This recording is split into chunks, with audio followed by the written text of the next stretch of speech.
Hi everyone, my name is Charlie and today I would like to share my thoughts on The Lost Daughter by Elena Ferrante, and this copy was translated by Goldstein. Elena Ferrante has been popular for years. She wrote the Neapolitan novels a few years back and they're incredibly popular as well. I've been meaning to read them for a while, toyed with the idea that since I'm learning Italian I might wait until I'm more fluent in Italian and have a go at reading them in the original text. Last month was Women in Translation Month. I was at the library and I thought, well, let's see what Ferrante novels they've got. Because as I'm learning Italian, I thought maybe I should involve myself in some of the literature coming out of Italy. So this book was released in 2006, first translated in 2007, but the copy that I'm reading came from 2006. And Leda is this middle-aged woman who is a professor in English. And her daughters have flown the coop. They've gone off to Canada to be with their father. And she has taken herself off to, I don't know whether it says, does it say? It just says a small coastal town in southern Italy. And whilst there, she sees this family from Naples come and finds herself embroiled in them, really, in their behaviour. But more than that, there is this woman who has a young daughter, and the doll on the cover actually ends up becoming somewhat more important to the plot. It's a regular motif throughout. But Leda, seeing this family with this young girl, it causes her to reflect on her own relationships with her children and how she now feels about being a mother and being tied to children whilst also wanting to be your own person. I have never been one before for these deeply introspective novels, but over the last year I've come to notice that I'm veering towards them more and more. This is a short book at 156 pages, and the majority of the time we are hearing how Leda feels having been a young mother, having grown to see both her children leave and believe that these daughters love their father more than they love her, and then begin to examine every wrong she might have done as a mother, but also how she feels disconnected from womanhood because she has chosen this life of being something of a scholar, and how society is perceiving her. At the same time, as this, you have this very dark, tense storyline going on where she's at the beach and she's just wanting to relax, and this family come along and they're very loud and they're very close, and there's something within them that constantly feels like there is a tempest running beneath them. She doesn't want to become attached to them, but she makes herself attached to them. They ask for her to move further down the beach so they can have a family party, and she refuses. Something happens with the daughter and then this doll. And if you didn't know, well, I didn't know either. I was reading this book. I started it Friday night and finished it Saturday morning. And on Saturday morning, I was trying to find out what people thought about this book on Goodreads, only to find out on Friday it came out as a film. Now, isn't that a nice coincidence for you? Yes, I believe it was directed by Maggie Gyllenhaal, and I think it stars Olivia Colman, but that was in Venice and it's not out here until December. But I'm just saying, it's a short book. You could get it, you could read it, you could go and watch the adaptation.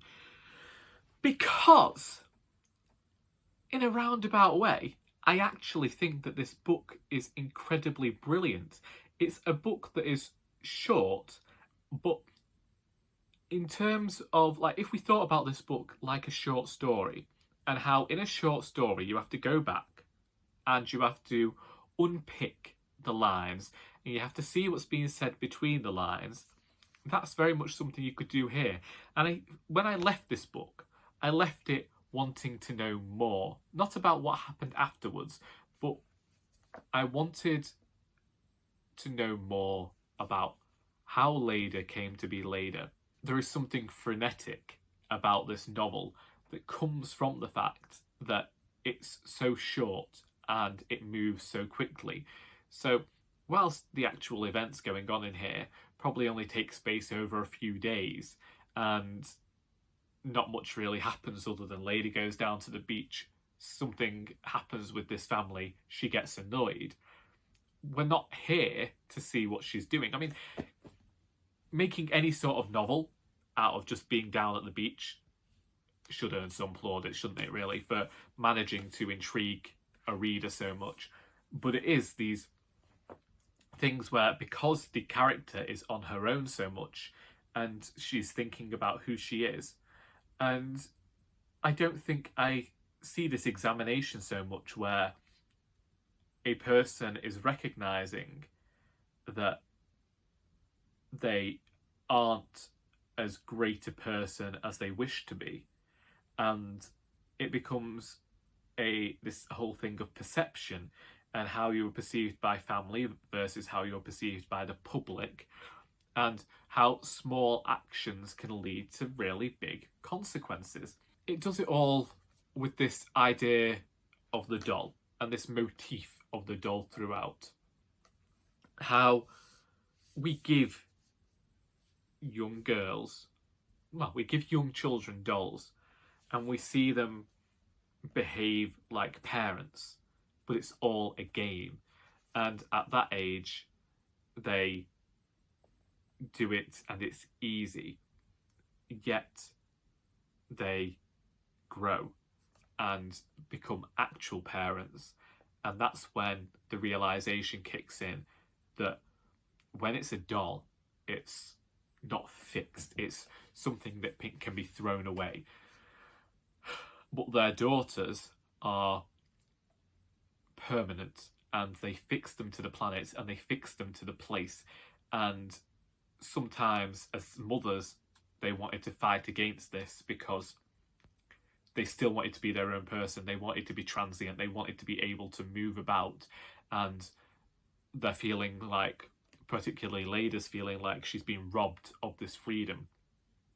And you see that this mother she's met, who has this young girl, wants advice from her and is seeking advice, and Leda's thinking she doesn't have the advice because she hasn't been that good a mother. But no mother will ever oftentimes go around and admit to the fact that actually they haven't done the best job.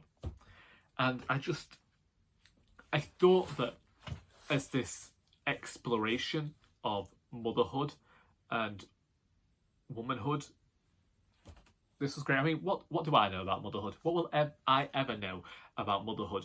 Being an uncle has been one of the greatest things to happen to me, because do you know something? You get to give the children back at the end of the day, and it's just something that grandparents say. And I was seeing recently how grandparents are often nice to the grandchildren because they're seeking forgiveness for being bad parents. And I just think, I don't think there is anything like the best parent in the world. And I've noticed that being a parent often means there's a sense to being somewhat combative when parents seeking to show that they're the best parent. And here, Leda's there saying, actually, I wasn't good. But something that it does really well here, and I like that, was it captures that sense of anxiety, really, where the character is remembering the bad things that she did rather than remembering anything good she ever did. Seeing this young mother is just reminding her of that, and it becomes this tale of regret and sadness then. there is this melancholic tone to the entire novel, as well as being incredibly dark and tense and descriptive. And I was thrilled because one day I want to go back to Italy, and this just heightened that want. It was great to read something so introspective, to read a novel where nothing really happens and everything is incredibly subtle, but where the writing was so sublime that didn't really detract. I wasn't thinking the entire time, well, I'm sorry, love, you've been at the beach for 3 days and nothing's happened, because she added enough from her past and enough of where her mind was. Yeah, basically, I found a book, I really liked it, and I wanted to share my thoughts about that. And this ain't a review, because everyone knows that I'm no good at that. I recommend this book if you want to read a book that takes an alternative look at motherhood. And if you're looking for something introspective, if you're looking for a short book, because I've recently discovered Shorty September as run by Par Storytime, and loads of people seem to be part of that.